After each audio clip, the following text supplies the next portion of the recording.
Alright guys, I'm going to hook up one of the 101s tonight, and I'm going to use it for just a little while. Heck, I might not even have time, because I usually go to the thrift store before they close, take a little look around. I haven't heard anybody on the radio. There's only a few places you could use a radio like this without getting hell from all the crazy, wacky people about, dude, your radio's broken. It's off frequency. You sound funny. It must be bad radio. It's like, I have no digital display. I have to tune into whoever I'm listening. And if there is any particular problem with the radio, the transmit and the receive could be off because of the regulator. There's an adjustment in here. I've got one radio that I swear to God, every 6 months, if you use it on a regular basis, you have to go in and adjust it. These two radios are both 101Es. That one was $125.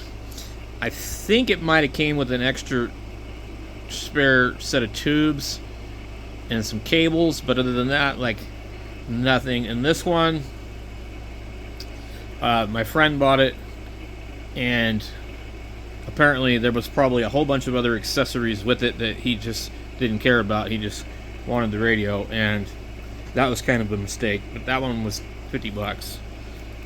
So anyway, that one is probably the nicest one that I have. This one's missing some crystals, but it works. That's the one that we were adjusting the VFO knob on. So this one has some kind of modified demodulator, ring demodulator board in it, and I had taken pictures of it, but anyway, I've never seen anything like it before. I can't remember, but I think there might have been like one little thing wrong with this radio when I first got it. It looks like I lost the plug back here. There was another plug on the radio. I'm kind of curious where the hell it went. What it was it? Oh, you know why it's not on there? Because I had the VFO plugged into it. So I actually need to figure out what happened with that plug. But anyway, we're gonna put it up here. We get it on the air. I've got this microphone. We'll test it over here on this radio and see what it sounds like. Now, on the back of these radios, they'll have the date pretty much. Good Lord, the thing doesn't focus. So, 6M would be in 1976, and the M would dictate something else.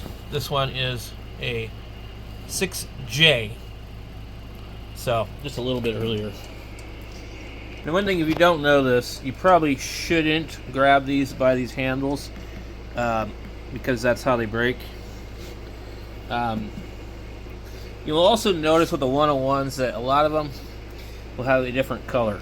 They're all, like when I've got like all my accessories lined up, they don't match. Alright, we got it all over here. We hooked up.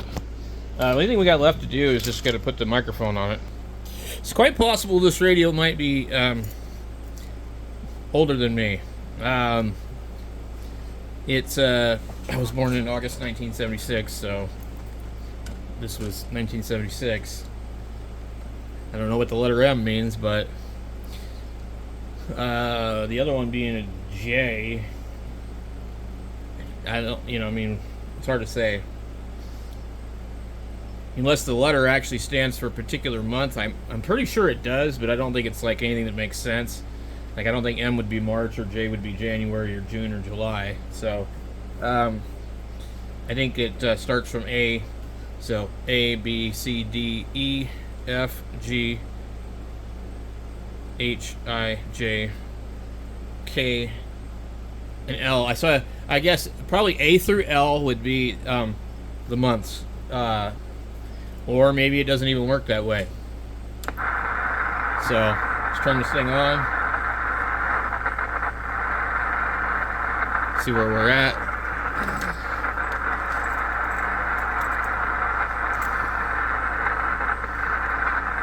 So it's really cool, actually, if you want to be all sentimental.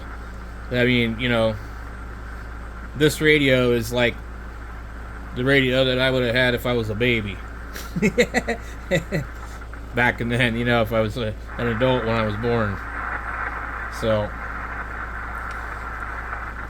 when I was born, this is the radio they were using. crazy times. A lot of times I hate to say this, but I wish we could just go back in time. No more cell phones, no more YouTube, no more computer crap, no more none of that. Like, just simple radio, music, TV, cars, you know, simple stuff.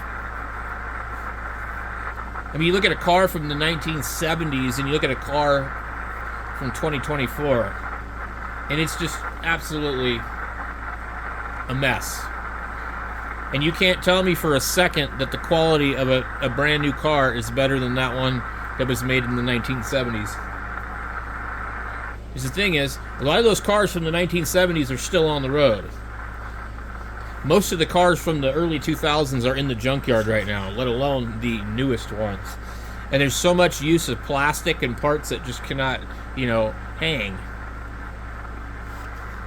So, anyway, I'm not sure where we're at on the band here. Let me click this onto my dummy load here. That always makes it easier to see where the radio is making its power at. We're actually on AM. We don't really want to be on AM. Also, it's supposed to be really bad to tune these on tune. Somebody says it does full power on tune. I thought the tune was supposed to be reduced power, but I don't know. So usually the way I do it is I'll either use tune or AM, and I'll just put this up just a little bit. I'll peak my pre-select. Doesn't matter if you're on a dummy load. You're matching it with the band and the frequency that you're tuned to. Now, we don't really know where we're at, but we could use the marker and figure out where are we. So we know that we see that that's 400, 300, so right below the 900. We're probably going to be pretty close right there. And this thing hasn't been played with too much, so it is actually safer, I think, to tune a radio on single sideband by speaking into it, because it's not a carrier. Hello, 1, 2, 3, 4. I can hear it on the nearby radio, so I know I'm pretty close, and I can see it on the meter down here. The radio is set to power. Oh, we don't see much on it, but what I need to do is come down here. I'm gonna put this on peak. Oh, 1, 2, 3, 4. Oh, I'm seeing about 90 on the meter. Oh, 1, 2, 1, 2. So just a steady tone. Oh, I got quite a bit of jump there.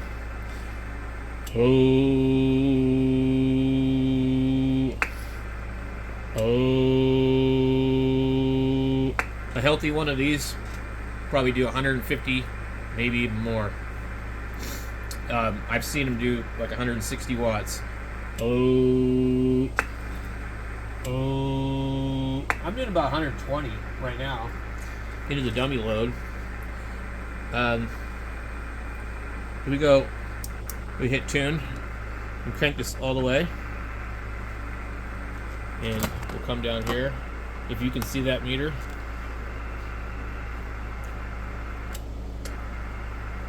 I got it on sideband. That's interesting. It's not doing anything, which is, there might be a problem here. So what you want to do is put it in maximum and tune it, usually. But I'd rather not do that with this particular one. We'll look over here at my grid current when I key it up. I mean, I can tune it for a second, but it only takes a couple seconds to smoke these tubes. It really is seriously easy to smoke them. mean, like, it's, and you want to wait, you know, every time you do it. That's why I just prefer to do it on sideband. I'm not seeing any improvement, and I'm right where the null is, so. Let's try this again. Hello. There is some kind of, hello. We do have some kind of issue. I don't know if it's the microphone. Hello, 1, 2. There's definitely a problem. Hello. Now, I'm not on peak. Hello. Hello. Hello. Now, when I'm doing this, I'm eating the microphone, basically. Hello. And we're going to come over here. Bring the volume up a little bit. And what I do, Collins used to refer to this as the canary. But you zero beat it to the nearby radio. On sideband, you pick up the sound from the radio here in your microphone, and you zero beat it. And you just keep doing that. Other thing too, I like to roll my carrier back after I've done anything. That way I can't accidentally.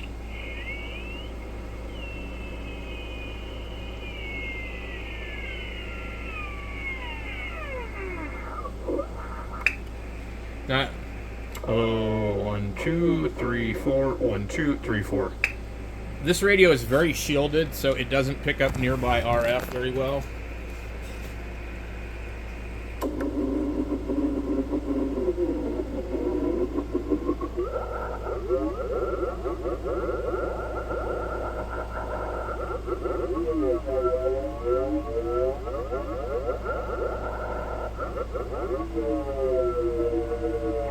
So we'll get it to where like that, just because the radio's got to warm up, and it's probably going to move around. Hello, 1, 2, 3, 4. Testing 1, 2, 3, 4. Now I'm on the dummy load. Let's go to our actual radio. Okay. KG7HR testing 1, 2, 3, 4. Okay, I've got it all set up here. We're all tuned up.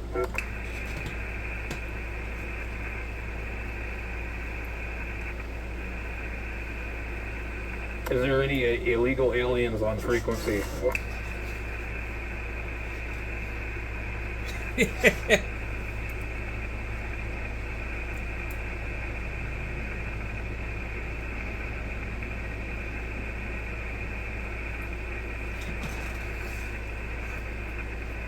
Do we get any aliens or space cadets or anybody else out here?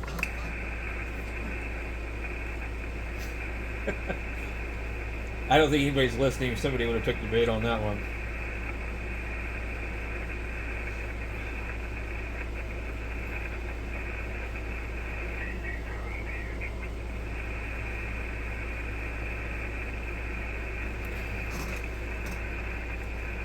Sorry, can't hear you. Do you like it when people tell you that? They're like, I can't hear you, but I just responded to you.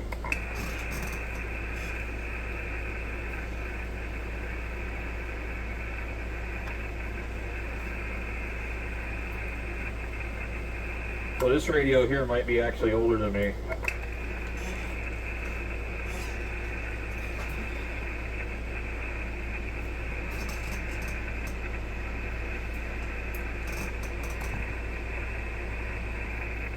We're gonna do something interesting here. Let's see here. Hello, 1, 2, 3, 4. Test 1, 2, 3, 4.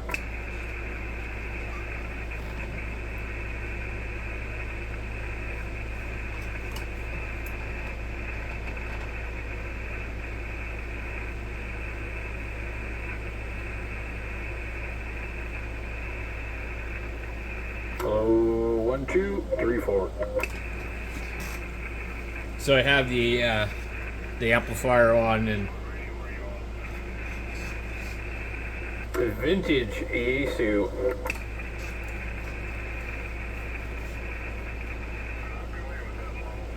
Yeah, it's all of them.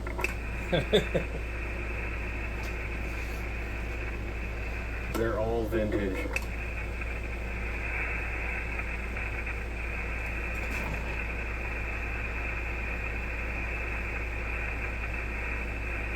It's the 101e.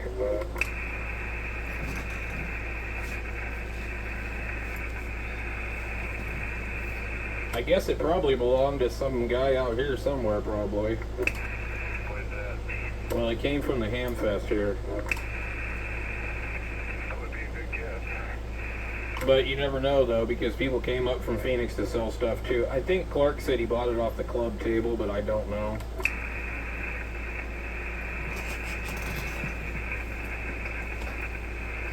Phoenix is not that far away. I would not consider Phoenix from being not local.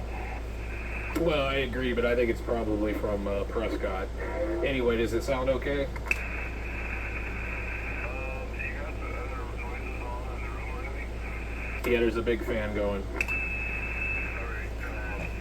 Okay, sounds good. The microphone might not be the right one for it. I can't remember, but it is a yaesu microphone. But yaesu used high impedance and low impedance ones, and I don't know which one this is. No, it's actually the microphone sounds quite good. Yeah, I don't know if it's through QRM or get some warbling there in your audio. It was really strange. I'm not familiar with that sound.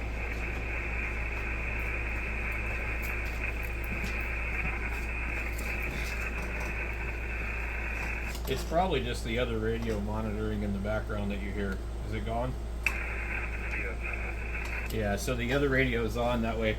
What I do with these radios is I pick the frequency I want. I just zero beat it by, keying up where the other radio picks up the microphone, and it just goes into a loop until you get it to like, doo, doo, doo. But these things are really, really touchy as far as like tuning the VFO. So it's kind of hard sometimes to get them on frequency, especially if they're going to drift.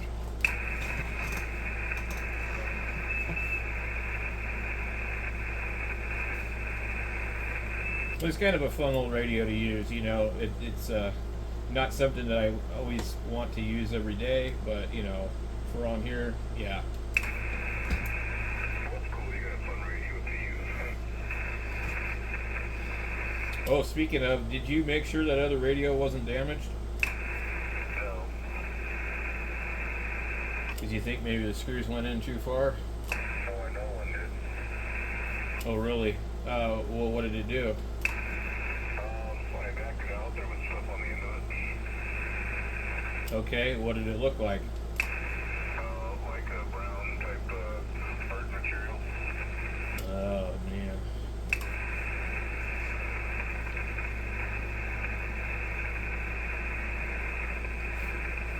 Maybe there's cardboard in there. They do that on some radios. They put cardboard along the side in there.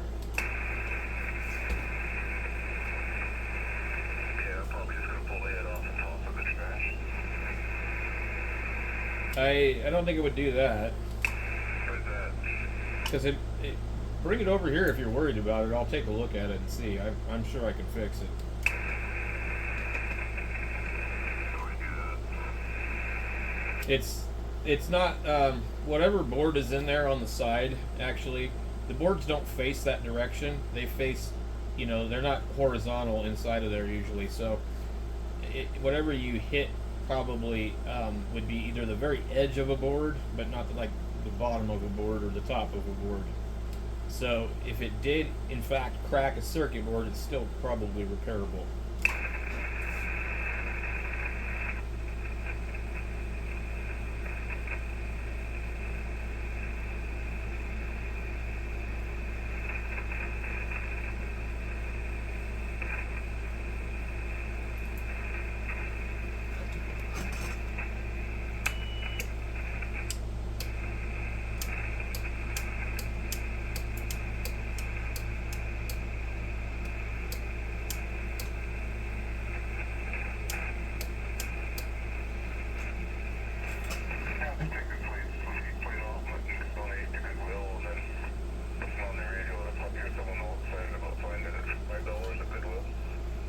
Yeah, but then they can't do anything with it because the head of it costs more than the radio's worth. Yeah, but they'll have I'll get a lot of entertainment out of listening to them trying to find a hit for it. Well, you could probably sell it to my friend Kevin. He used to work for ICOM, and he's got a couple of them. He's up there in Washington. It cost me a lot of money to ship it. I sent him my 706. It wasn't that bad. I got the Mark 2G yet. I sent him the whole entire radio so he could fix it, and yeah, it wasn't that expensive. I think it was like $30 or something maybe, and that was like adding extra insurance on it. The 706 was it? Mark 2G. That radio came out, man. It was just DC to daylight. He kept hearing that every time he turned the radio on and tuned through. Oh, DC is daylight radio. What did they call it? DC to daylight. Why did they call it that? A huge range on the spectrum. Oh, I see. I never heard that before. I never heard anybody even say that. That's interesting, man. I hear that all the time. When did it come out? Do you remember when it came out? I have an idea that the first one probably came out in like 95. That sounds about right for the original 706. And then I remember what the second one was called, and then there was this Mark 2G. And yeah, when they put 7 in the end, I just kept hearing about, oh, what you got one of them DC to daylight radios? Yeah, I actually had one of the first ones. I like that one better than the Mark 2G. Mark 2G runs really hot. The 706 original doesn't have 70 centimeters, and I couldn't care less about 70 centimeters. I don't even know when the last time I've actually even had a conversation with another human being on there. Well, in the 90s, there was a lot more activity on VHF and UHF, so it was kind of nice to have on there. Yeah, actually, I bet it was really busy, because considering most people didn't have cell phones and stuff back then. And then you could watch TV on it. Yeah, they really screwed that up, huh? The summer I turned it on, I was surprised to find that not all stations have gone digital. Yeah, I read something where they were talking about that too. I don't like the digital format. I don't care if you can cram more channels in there. I don't like it. Well, I'm 100% with you. It's kind of interesting that FCC forced it through and they didn't follow their own procedures for doing so. Oh, I know. Yeah, they did all kinds of stuff they weren't supposed to. And then a lot of well, we may be using it now with the 5G, but I know when they forced the TV stations out of it, about the time they were finishing up, all the potential business users of it, yeah, we changed our mind. We don't want that bandwidth